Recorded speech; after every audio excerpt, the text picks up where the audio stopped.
Olá, querida mamãe, seja muito bem-vinda a mais um dos nossos episódios dessa série especial chamada Mães da Bíblia. Aqui você tem um lugar especial no meu coração, neste canal, e eu espero que o Senhor fale ricamente e profundamente no seu coração. No episódio de hoje nós vamos conversar sobre uma maternidade que mais uma vez traz muitas lições para nós enquanto mães. Precisamos estar atentas às instruções e os comandos do Senhor para exercermos uma maternidade com plenitude, conforme aquilo que o Senhor tem desenhado para cada um de nós. O que eu acho mais lindo é que a Bíblia Sagrada traz mães de diversos tempos, culturas, com diversas quantidades de filhos diferentes, mas o mais importante, elas carregam dentro de si a marca do seu Criador. Não existe um manual da maternidade perfeita, não existe como a gente fazer da maternidade um lugar de apenas flores, mas sim, a maternidade ela exala um perfume maravilhoso, que ainda que tenha espinhos, a gente fica encantada mais pela beleza do que pelas dores. Na sociedade e cultura que nós estamos inseridos, nesse tempo que nós estamos vivendo, e no tempo que essa mãe que eu vou compartilhar com você e que nós vamos estudar no episódio de hoje viveu, existe algo que nunca mudou. Na verdade, essa é uma arma usada pelo nosso adversário dentro das maternidades que nós precisamos estar muito atenta. Então, a mãe a qual nós vamos falar, infelizmente, ela chegou, a utilizar dessa arma e por conta disso, ela pagou um preço bem alto. Eu estou falando de mais uma das edificadoras da casa de Israel, dos 12 filhos de Jacó, ou de Israel, como nós sabemos que Deus, ele trocou ali o seu nome. Esta é Raquel. A sua história está entrelaçada também com a história de Jacó e Lia. Nós já estudamos a maternidade de Lia e hoje em especial nós vamos estudar a maternidade da sua irmã Raquel. A Bíblia Sagrada nos apresenta Raquel como muito formosa, muito bonita. A Bíblia também nos diz que Jacó, ao olhar para ela, ele se apaixona perdidamente a ponto de oferecer 7 anos de trabalho por ela. E a Bíblia ainda deixa relatado para nós detalhes disso. Diz que quando ele terminou os 7 anos, para ele parecia como poucos dias. Então, ela era muito bonita e, além disso, ela foi uma mulher muito amada. Mas como dizem, nem tudo é perfeito. E aí nós sabemos da história que entrelaça a história dos dois. O casamento estava prestes a acontecer, mas Labão, que era o pai das duas, entrega Lia no lugar de Raquel. Mas, como Jacó era apaixonado, ele foi atrás do direito e casou com Raquel também. Então, as duas se tornaram esposa dele. E nós vemos uma certa vantagem em relação a Raquel com relação ao esposo do marido, pois a Bíblia diz, que ele a amava e sempre dava a ela privilégios, e foi aquilo que nós falamos. Por conta disso, o Senhor abriu a madre de Lia, dando a ela o benefício de ter filhos no lugar de Raquel. Os anos se passaram e nós encontramos no livro de Gênesis, capítulo 30, versículo 1, algo interessante. Olha só. Leia comigo. Vendo, pois, Raquel, que não dava filhos a Jacó, teve Raquel, olha só, inveja da sua irmã. E ela disse ao esposo: dai-me filho, senão eu morro. Nós precisamos entender que Raquel, de certa forma, ela estava desesperada, porque na época, em especial, a mulher que era estéril, ela tinha, de certa forma, um lugar menor do que as esposas que davam filhos aos maridos, né? Era como se ela não fosse abençoada. Então ela se viu ali num lugar de desespero. Apesar de muito amar, né, o seu esposo muito a amar, ela não conhecia o amor dos filhos, porque quem é casada sabe, o amor do marido é um amor maravilhoso. E o amor dos filhos é um amor maravilhoso também e diferente, né? Então, imagine você, ela via Lia, que já tinha ali 4 filhos do seu marido, né? E ela não tinha nenhum filho. Então ela ficou, de certa forma, em desespero. E a história dela é conhecida justamente com essa famosa frase, né? Inclusive tem um louvor da Fernanda Brum que fala: dai-me filhos, se não morro. Então, nesse desespero, ela pronuncia essas palavras. Só que se você prestar bastante atenção nesse versículo em especial que nós lemos, o que acontece é que Raquel teve inveja. E a inveja, infelizmente, é algo usado muito pelo nosso adversário. Ela anda de mãos dadas junto com a comparação. Então, Raquel, nesse momento, ela vestiu, né, essa capa de inveja. E ela chegou a falar isso para Jacó, tanto que ele se irrita com ela e fala, né? Estou eu no lugar de Deus que te impediu de dar fruto o teu ventre? E a Bíblia diz que ela, nesse momento, ela fala: então eu vou te entregar a minha serva Bila, para que ela tenha filhos sobre os meus joelhos, porque naquele tempo as mulheres de uma condição melhor, elas tinham essa possibilidade de pegar servas, né? E pegarem ali, e quando a serva fosse ganhar, ela ficava ali de joelhos, né, próximo, como se aquele filho fosse dela. E a Bíblia diz que Jacó concordou. Então Bila, a serva de Raquel, teve 2 filhos, como se fossem de Raquel, que foram Dan e Naphtali. E nós vemos aqui que, como Raquel ela estava tomada dessa inveja por sua irmã, ao colocar o nome dos seus filhos, ela deixa transparecer essa rivalidade que ela tinha com Lia, né, sua irmã. Inclusive, no versículo 8, aqui ainda do capítulo 30, nós vemos o seguinte relato: então disse Raquel: com lutas de Deus tenho lutado com minha irmã e também venci. Olha só o que a inveja faz, né? Ela nos leva a um lugar tão baixo a ponto da gente usar uma situação tão linda que era a maternidade para uma disputa. E aqui a gente já pode começar a tirar lições preciosas para a nossa vida. Na sociedade que nós vivemos, nós temos visto muitas mães que têm competido entre si para saber quem é a melhor, para saber quem está fazendo da melhor maneira. E a verdade é que a competição ela não precisa existir entre nós. Na verdade, nós temos que, enquanto mães, pegarmos nas mãos umas das outras e nos ajudarmos, orarmos umas pelas outras, abençoarmos umas às outras. O que a inveja faz completamente, né, diferente.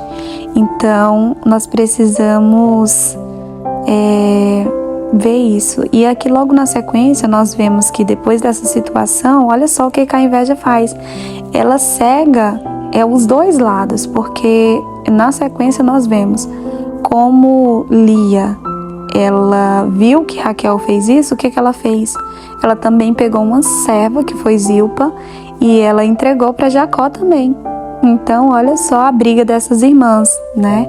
E Zilpa, ela teve Gade e também teve Azer, que foram mais 2 filhos de Jacó. Então, 4 filhos de servas, 2 sendo da serva de Raquel e 2 da serva de Lia. Existe um outro episódio que eu gostaria de compartilhar com vocês sobre a maternidade de Raquel.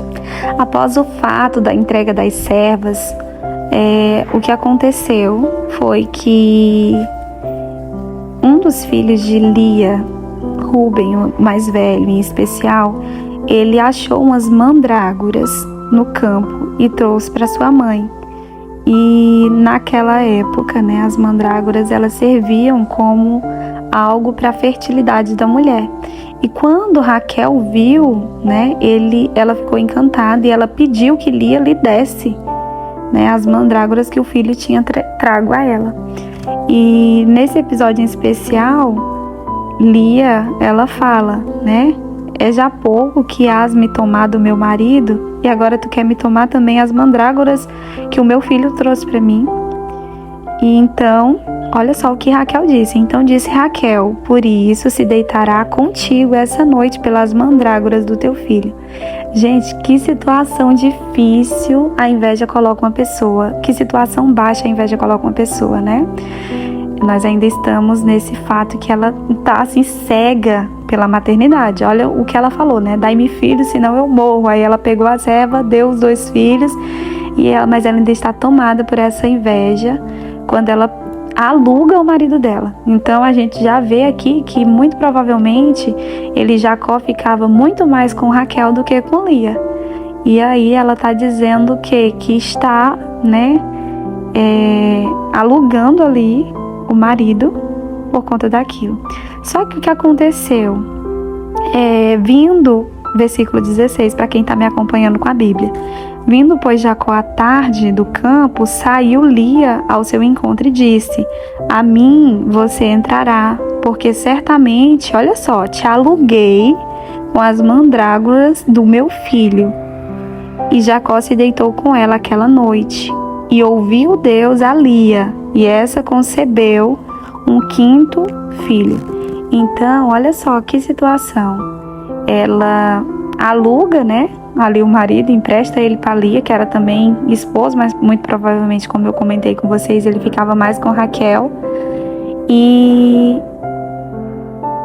por conta dela pensar que naquelas mandrágoras ela encontraria a solução. E aqui está também outro ponto a gente refletir. Quantas vezes a gente pensa que a solução dos nossos problemas está em alguma coisa aqui terrena, quando na verdade está em Deus. Então Deus, vendo que o coração dela estava ali naquelas mandrágoras e não nele, né? Ela estava tomada pelaquela cegueira da competição, da comparação. O que acontece? Quem engravida no lugar é Lia, e ela tem ali o 5º filho, que é Isacar. E depois Lia também concede o 6º filho, e que foi Zebulon. E depois ela também teve uma filha chamada Diná. No versículo 22, olha só o que está escrito: e lembrou-se Deus de Raquel, e Deus a ouviu, e abriu a sua madre, e ela concebeu e teve um filho, e disse: tirou-me Deus a minha vergonha, e chamou o seu nome José, dizendo: o Senhor me acrescente outro filho. Nós podemos aprender aqui que o Senhor, ele está sempre atento às nossas ações e às nossas reações.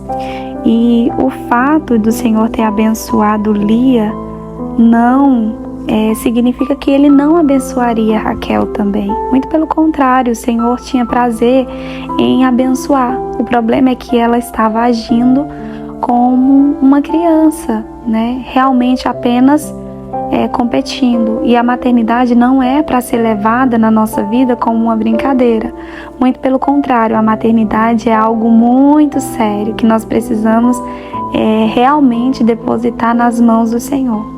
Então, aqui fala que o Senhor ouviu e abriu a madre dela, e ela concebeu e teve o seu filho, que foi José. Inclusive, nós sabemos da história de José, o quanto Deus abençoou a vida de José, o quanto ele foi abençoado para abençoar o povo de Deus. Ele foi levado, né, ao Egito para que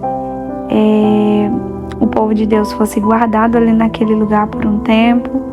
E grandes coisas fez o Senhor através da vida do filho de Jacó com Raquel. Para concluirmos o episódio de hoje, nós vamos precisar caminhar um pouquinho, alguns capítulos adiante ao que nós estamos, que é o capítulo 35 aqui no livro de Gênesis.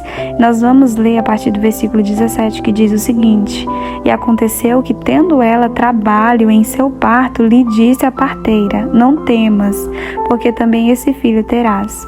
Só que aconteceu que, saindo-lhe a alma, porque morreu, chamou o seu nome Benoni, mas o seu pai, Jacó, o chamou Benjamim. Assim morreu Raquel e foi sepultada. Eita, que coisa forte, né? Aqui nós vemos o nascimento de Benjamim, que foi o filho deles, que a princípio levaria o nome de Benoni, que tem o significado filho da minha aflição.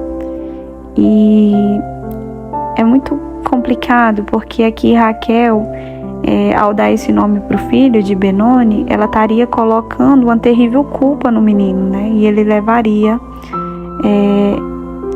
esse pensar, né, que era culpado da morte da mãe. Então, por conta disso, né, Jacó, ele muda o nome dele e coloca o nome de honra, que Benjamim significa filho da minha mão direita, ou filho da minha força. E o que é que nós aprendemos aqui? Que existe uma força muito grande nas nossas palavras. Lembra do que Raquel, ela disse: Dai-me filho, senão morro. O que aconteceu foi que ela precisou, colher os frutos das suas palavras. Ela queria tanto um filho que ela disse que, se ela não tivesse um filho, ela morreria. E na verdade o que aconteceu com ela foi, tendo mais um filho, ela morreu. Então nós temos que aprender que as nossas palavras, enquanto mães, elas têm poder muito antes ainda da gente gerar. E eu queria te convidar nesse episódio também a parar para refletir quais são as palavras que você proferiu ou tem proferido sobre a vida dos seus filhos. Quem você tem culpado, se você ainda não é mãe, por não estar tendo, filhos? Ou você já tendo filho, o que é que você tem depositado diante do Senhor aos seus filhos? Temos que ter cuidado, porque muitas vezes nós proferimos o mesmo que Raquel, ela estava proferindo aqui, mediante a sua partida, a sua morte. O coração aflito dela fez com que ela também quisesse levar, porque na verdade isso foi tirado dele com a troca do nome que o pai trocou, o peso do que ela carregava. E nós temos que estar atento a isso, não só no sentido físico, mas também espiritual. Aqui o Senhor nos ensina que muitas vezes, a gente abre a nossa boca para maldizer os nossos filhos, colocar uma palavra pesada, muitas vezes de culpa sobre a vida deles, e não é isso que o Senhor quer de nós. Então são tantas lições especiais que a maternidade de Raquel nos ensina, e nós precisamos realmente estar com o nosso coração aberto para ouvirmos as instruções do Senhor, para nós podermos viver o melhor da maternidade. Existem pontos a serem refletidos todos os dias, e principalmente não deixe que a inveja, a comparação roube de você a alegria de viver uma maternidade plena, de viver uma maternidade feliz conforme o Senhor desenhou para que você vivesse. Então, confie no Senhor, que assim como um dia Ele ouviu Raquel e entregou a bênção da maternidade, mostrando que Ele era o Senhor e concedendo a ela a oportunidade, mesmo diante das falhas dela, de ser mãe e de ser uma das edificadoras da casa de Israel, Ele também pode chegar e te abençoar e nos abençoar. Basta que a gente esteja com o nosso coração aberto para receber dele aquilo que ele tem para nós. Então, como de costume, eu gostaria de fazer uma oração pela sua vida, pelos seus filhos e pedir que o Senhor, ele traga sobre nós essa possibilidade de gozarmos de uma maternidade plena e feliz. Pai, obrigado por esse momento especial na qual nós estivemos mais uma vez conectadas através desse canal, dessa série em especial. Estamos aqui, Senhor, clamando por Tua misericórdia, aprendendo mais uma vez com mais uma das mães da Bíblia Sagrada.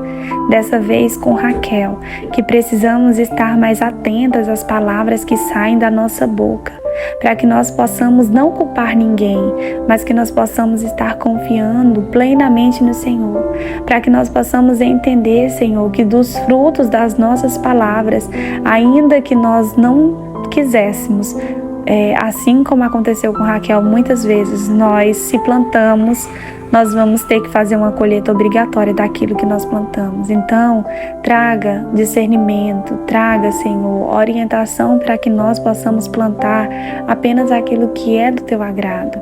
Senhor, que nós possamos, para a honra e glória do nome do Senhor, vivenciar aquilo que o Senhor tem para cada uma de nós. Que os nossos filhos, eles tenham, Senhor, a bênção do Senhor, a honra do Senhor, e que assim como foram os filhos de Raquel e Jacó, José, que abençoou tantas outras famílias, que os nossos filhos sejam, Senhor, retratos da bênção do Senhor na nossa vida, não porque merecemos, mas porque o Senhor é grandioso. E assim como Benjamim, Senhor, que carregamos o nome, Senhor, de sermos a força de alguém, nos ajuda a caminharmos firmes, fortalecidas no Senhor. Amém. Muito obrigada por você ter permanecido comigo até o final de mais um dos nossos episódios. Eu queria te convidar, se você gosta do meu trabalho, se você gosta dessa série, deixe o seu curtir, pois para mim isso é muito importante. Aqui no YouTube a gente tem métricas a cumprir. Compartilhe com uma amiga, compartilhe nos seus grupos da igreja para que mais mães possam chegar aqui e serem abençoadas por meio dessa palavra também. Gostaria de lembrar você que eu tenho uma mentoria e enquanto eu estiver fazendo essa série, ela estará com as portas abertas para que você faça parte. É um valor simbólico e eu tenho certeza que vai trazer muitos direcionamentos e orientações. Aqui eu não tenho tanto tempo para conversar com vocês, mas dentro da mentoria você vai encontrar um conteúdo riquíssimo acerca de maternidade. Se você quer conhecer os segredos da maternidade que estão escondidos na palavra do Senhor, essa mentoria é para você. Não deixe de fazer sua inscrição, venha fazer parte das minhas alunas, venha fazer parte daquilo que o Senhor tem preparado para você viver. Que Deus te abençoe, fique com um abraço no seu coração e até o nosso próximo episódio.